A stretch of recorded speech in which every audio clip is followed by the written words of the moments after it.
Good evening. Members of the League of Women Voters, the esteemed constituents, and the extended family of Plainfield, Mayor Matt, and Councilman White, and this is Bridget Rivers. My name is Terry Briggs Jones, and I am a lifelong resident of Plainfield's 4th Ward. I grew up here, graduating from Plainfield High School in 1982. My academic background includes business management, studies at Fairleigh University. For the past 33 years, I've been a dedicated employee of the Piscataway Board of Education.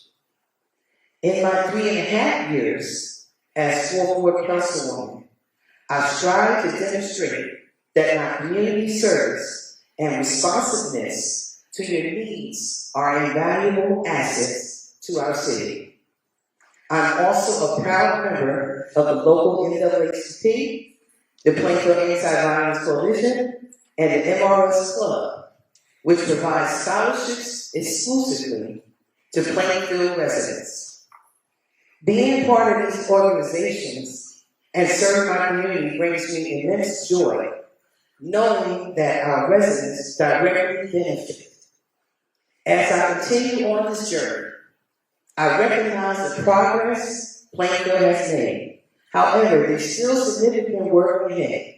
While we see new apartments and homes being built, we must intensify our efforts to address persistent housing shortage and the critical need for affordable housing.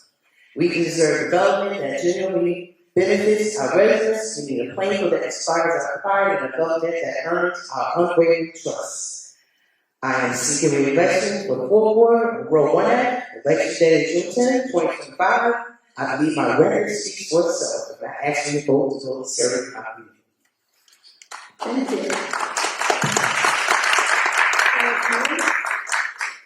All right, I'm going to ask you in the future to please hold your applause. I should have mentioned that before. I'm still asked to take over finish. Okay? Good evening, everyone.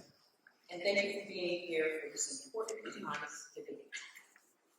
I am Bridget Rivers, and I had the privilege of serving our great city of Plainfield for several years in several key roles. My journey in public service began with the Plainfield School District, where I worked alongside the superintendent to give our teachers the tools they need to help every student. During my tenure, we established POPs, one of the top performing schools in New Jersey.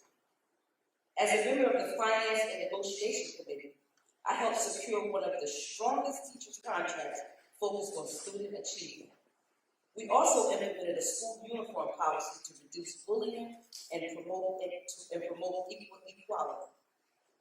For families in need, we provided the resources to ensure every child had success in their uniforms, because no student should be left behind due to financial burden. On the City Council, I led efforts to protect neglected animals in the community. The ordinance I introduced was recognized statewide, and it also appeared in the League of Municipalities magazine.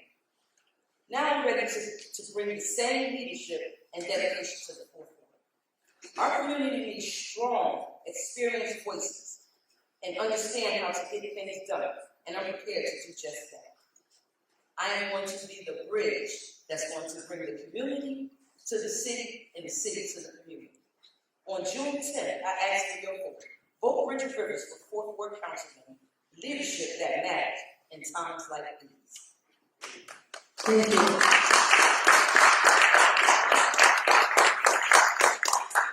Okay, and now we're going to start with our questions. And the first question will be presented to Mrs. Briggs Jones. What are your top 2 priorities that you plan to address if you are elected to City Council, and why? My top 2 priorities, first of all, is to continue to collaborate and to clean our city. We have an issue that is going on. We have and we are going to continue to address the issue to collaborate with DPW, which is doing a fantastic job, but we also need our residents to be taken care of, because what's happening is we have a problem with illegal dumping, we have a problem with, with keeping our ward clean down here on the 4th ward, and it's important to me. And not only that, I just feel that when I did come on as councilwoman, one of the things I did do is I brought about the DPW to address these needs. I got right on it right away. There was no hesitation or anything. I got right on it. They were very responsive to me, and I also was collaborating with inspections as well.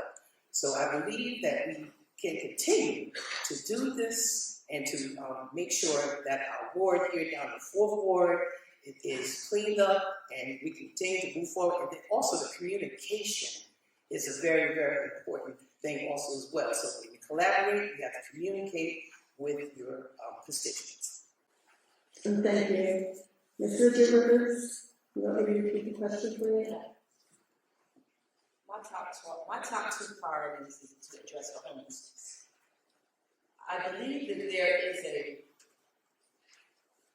a job on the books that someone can be hired to address this issue. So day one, I'm going to make sure that that position is filled with our mayor and the rest of the staff, so that we can address this homelessness in its entirety, because it's out there and it needs to be addressed. The next thing I want to address is affordable housing. Affordable housing is extremely important. So we have, with affordable housing, you have a top tier, you have a middle tier, and you have a lower tier. So we got to really create some affordable housing for our lower class. Thank you.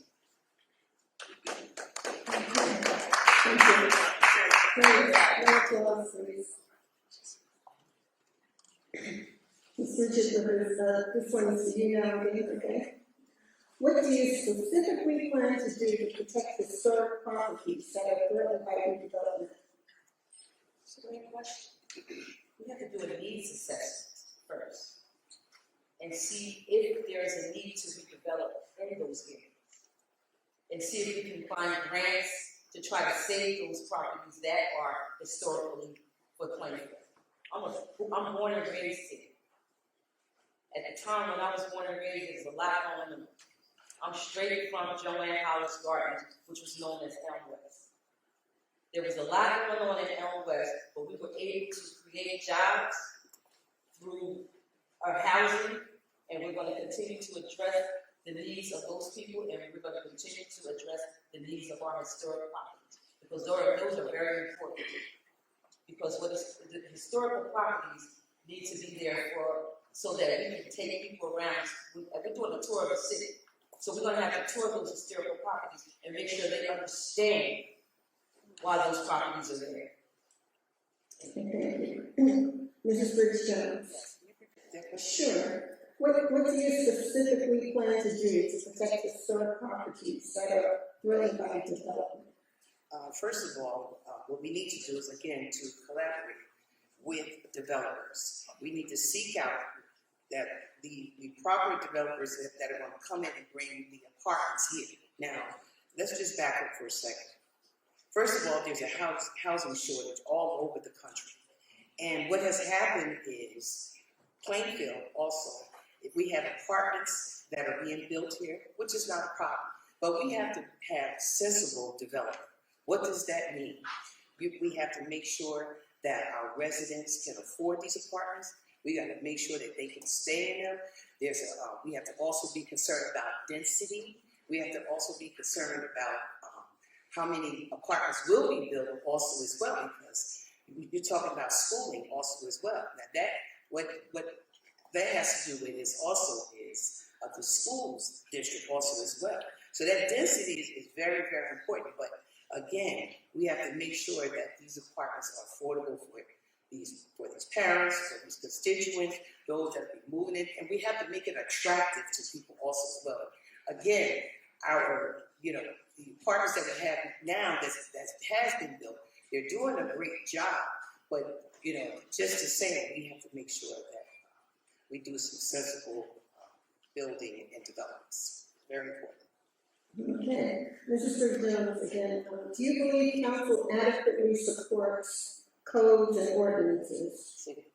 Do you believe that council adequately supports codes and ordinances? If not, please explain how you would work to change the current practices. Absolutely, they have to do with code. And let me tell you, code enforcement is important also as well. You know, I know that we have an issue with a lot of people living in the houses, and that's fine. What happens is with that, sometimes people are economically at a disadvantage, so they can't help to be where they're living at. But however, it is very important that we have these ordinances. It's important that we put these ordinances also on these landlords as well. We have an issue with that. These landlords just don't want to address taking care of their properties, and that is a real big issue with us. So absolutely, that we're going to carry out the ordinance. We're going to make sure that the code enforcement is at its all-time high. And again, we as council people have to collaborate with them, come together, put our heads together, and try to resolve this issue. Ms. Rivers? Sure. Do you believe that council adequately supports codes and ordinances? If not, please explain how you would work to change the current practices. Well, I believe that the council adequately supports the codes that are on the books. I believe that they are supporting the administration to make sure that they're following the codes that are on the books. Yes, I adequately believe that they do support the codes that are on the books. Okay, thank you. Okay, this next one is to you, Ms. Rivers. Okay, how do you propose to make streets safer by addressing speeding, illegal street vehicles, and excessive vehicle noise during early morning hours? It's a great question. Because in my canvassing, that's one of the biggest issues you have with motorbikes and the cars speeding down the streets. So what I would propose through the administration, through the mayor, with my other colleagues, is that we put police officers in certain spots so that we can address those issues.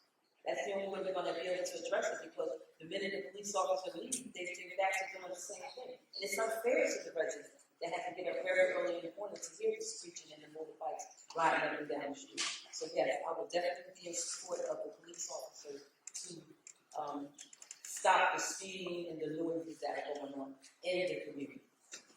Okay, Mrs. Bridgestone? Sure. How do you propose to make streets safer by addressing speeding, illegal street vehicles, and excessive vehicle noise during early morning hours?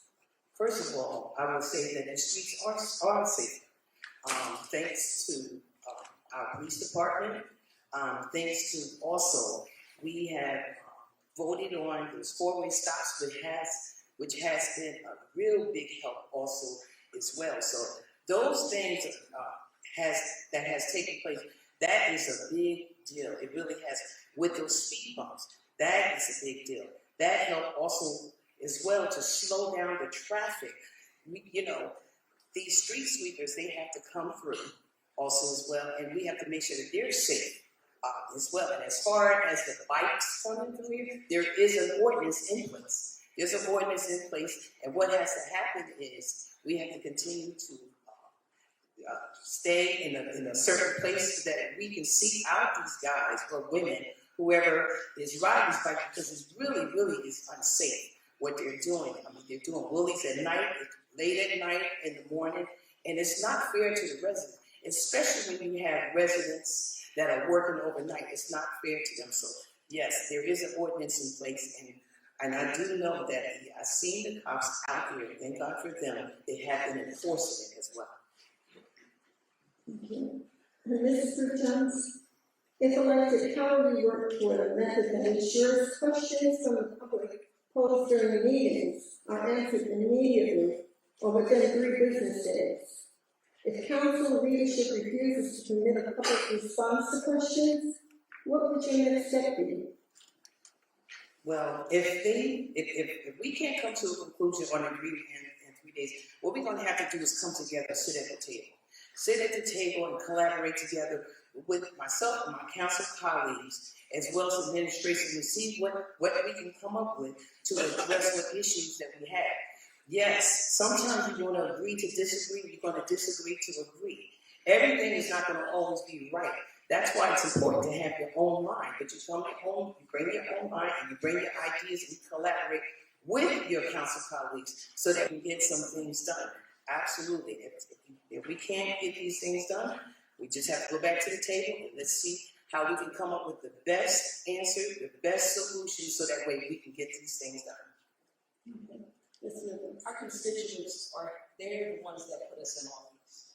So if they have some questions, it's important that the administration, which I've seen them do, answer their questions in a sufficient amount of time. 3 days is too long. Administration is very seasoned in what they do. That's what they get paid. So if a constituent have a question, it should be answered immediately. And that's what I would propose as a council. Okay, excuse me. Mrs. Briggs Jones, excuse me, little frog in my throat there. If elected, how will we work toward a method that ensures questions from the public posed during meetings are answered immediately? Oh, I'm so sorry. How will we work with the mayor's office to uphold the budget to meet the needs of Plainfield residents? First of all, we have to see, when we do look at the budget, we have to see where the money is needed. Where the money is needed most. And what we have to do is we have to address that. So what happens is we will collaborate together, myself and my council colleagues, as well as the mayor's office and the directors that are in place. We have to see what and how we can meet the needs of our constituents, what the needs that we need in our city, what we need to do, and how we need to address these things that is needed at this time. Yes, that's it. Okay. Ms. Rivers. If my memory serves me, I believe that the administration presents the budget with the mayor to the council. And then the council creates I believe it's a budget committee, I don't know if it's still done the same. And with the budget committee, they're going to inform the council members what needs, what each department needs. And then at that time, we trust our budget committee, we trust our administration, we trust our mayor, so that the needs of each department is met. And all we have to do at that point is vote on it. Okay. Mrs. Briggs Jones, how do you plan to organize the culture? Pardon me? She started the next question. Well, Okay, that's okay. because of what happened. It's okay. Okay. It's okay. Okay. It's Okay, let's do that then. How do you plan to organize the culturally diverse members of our community so that they work harmoniously to keep Plainfield a great place to live? It's a great question. One of the things that I plan to do is educate the mindset of the residents of Plainfield. And how do I do that? You must change the mindset. You must bring the people to the city and take the city back to the people. That's the only way we're going to bring this thing together as one. Plainfield is a great city to live in. As I stated, I've been born and raised here all my life. Been here all my life. Moved out when I got married, but I came back. And I'm here to stay. And until we become as one and stop the negativity and all the hateful lies, we're never going to be as one Plainfield, one future. We must educate the people. The residents are lacking communication. We must communicate to these residents. And that's the only way this job is going to get done.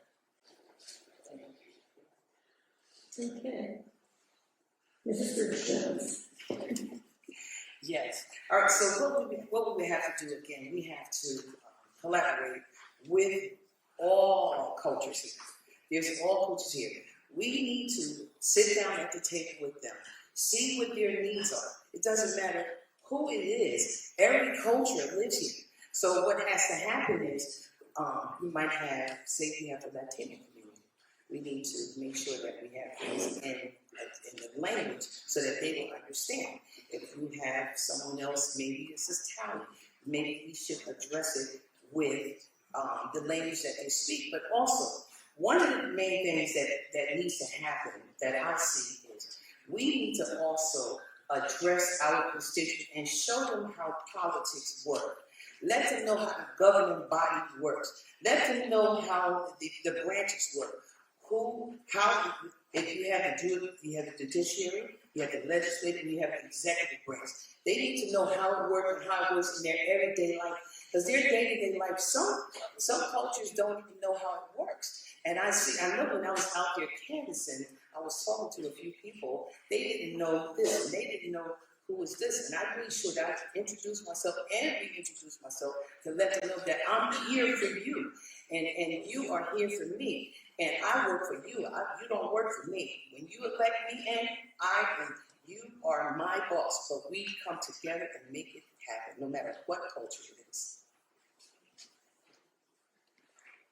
Ms. Rivers, can you speak up a little? Oh, I'm sorry. That's okay.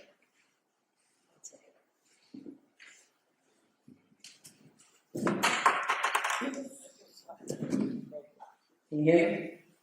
Yes, it was a little too long. Oh, sorry.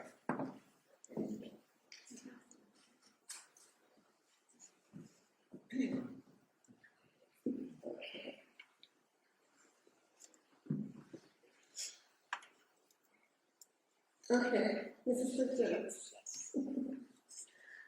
Give 3 reasons Plainfield residents should vote for you in the upcoming election. First of all, you should vote for me because my leadership skills is on point. I address the needs of my constituents. I'm here for them. I'm very transparent. I try to, and I will say, I do try to get back to them 24 to 48 hours. I'm always in hands reach, always. If you call me, I'm there for you. I will definitely address it. The second thing is the reason why you should vote for me, because my work speaks for itself. You can ask around and ask my constituents. If they don't know me, believe me, I'll get to know them. But it's very important that they know that, with my leadership skills, that's what I want to say. With my leadership skills, it has taken me to a lot of places to address the needs and to also address the needs of my constituents. The third thing is because I have a very good relationship with the administration. I have a very good relationship with those that are in office, the mayor, and everyone else. I am a genuine person. I mean what I say, and I say what I mean, and I deliver. Because leadership delivers with me, and I have progress that lasts. Ms. Rivers, can you give 3 reasons? Strong, effective leadership. Strong, effective leadership, experienced leadership, and community-based leadership. Thank you. Okay. Okay, Ms. Rivers, what have you done over the last 4 years?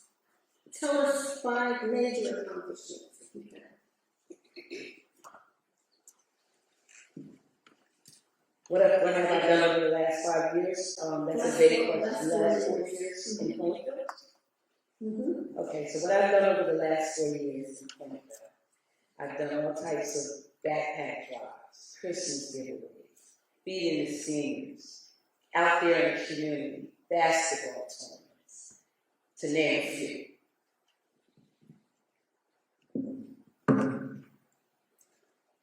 What I've done in the last 4 years, and let me just tell you, this is one of the things that was near and dear to me. I started the gun violence walk because my brother was actually killed in '93. So I started the gun violence walk. As a matter of fact, I'm coming up in my 3rd years right now. I gave coats and socks and all those things to families that were in the cold on Thanksgiving. I helped 3 families that was in a fire.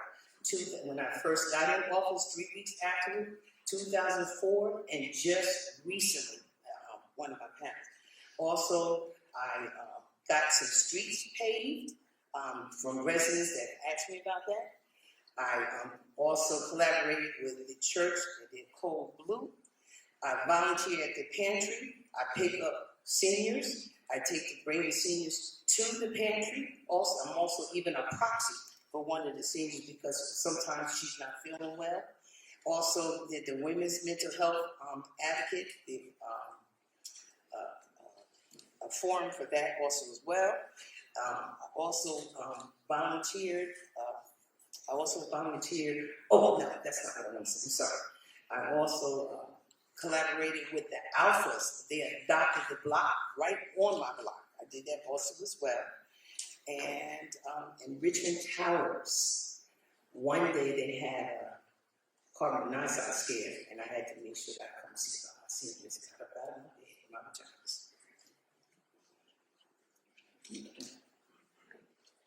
All right.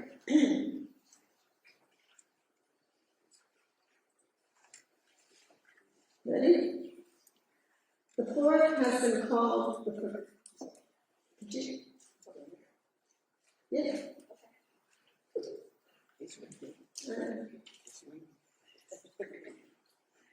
The floor has been called the Forgotten Ward. What will you do to change the perception? Great question. The fourth word is not forgotten. The fourth word is on the rise. The one thing that we have to do, again, as I stated in the past and previously, is we have to educate the mindset of the residents of the fourth floor. We must change that mindset. We must bring the people to the city and take the city to the people. If there's a concern or a need, bring it to your council first so that it can be addressed. It will never be forgotten in the knowledge. Wow, that's good. That's definitely a great question because that was what I ran on. That was my slogan, the forgotten ward. When I ran, won the seat. And let me tell you, when I said one of the things that I was going to do is as soon as I get into office, I'm going to make sure that we get these street signs up. And now, today, it's probably over 100-something street signs. I got a lot of them put up in the fourth ward. And I'm like, what the heck happened? Listen, I'm not here to play the blame game. I'm here to collaborate. I'm here because I'm a team player. And I want to make sure that my wards is taken care of. But you know what also? Not only the fourth ward, I want to bring all the wards together. They're just, sometimes when you get past a certain area, you be like, oh, this is the fourth ward? Wait a minute, that's the second ward? No, we want all the wards to look the same. We want all the wards cleaned up. We want all the wards to collaborate together. No, we're not forgotten. What I want to do is I'm going to continue to work and continue what I need to do to make it happen so we can continue to straighten that crown. Okay, now this is the last question before you give your closing statements. Okay, so Mrs. Brigg-Jones, this is for you first. Tell me 5 initiatives that you partnered with the City Council or administration. 5 initiatives? Okay, so 5 initiatives, okay. All right. Okay, again, we're going to go back to those street signs. So I collaborated, I don't know if you're talking about an individual per se, but I did the street signs. Also, I collaborated with the Salvation Army also. And I told you about that, I can't believe about them. The Salvation Army also as well. I collaborated with the pantry because I just thought that was very, very important. And I also volunteer down there as well. I go down there whenever they have the food giveaway. I go down there also as well. I also collaborated with the seniors, and I even joined the seniors because I just thought it was important that they can see.